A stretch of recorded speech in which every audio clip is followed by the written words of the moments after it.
عزیزان درود بر شما.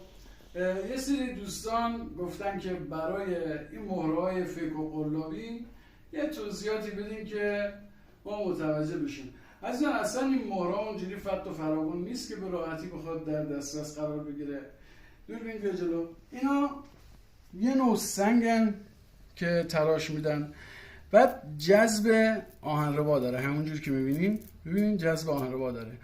حالا اینو توی یه ظرفی شیشه‌ای میذارن و از زیر با آهنربا کنترلش میکنن.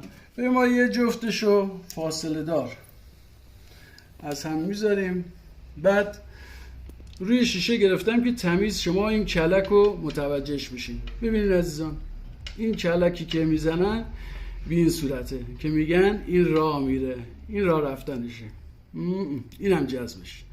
پس این یک کلک گول نخورید، فریب نخورید، اینا با آهنربا کنترل میشن. به هیچ عنوان مهره ماره این چنینی نداریم ما.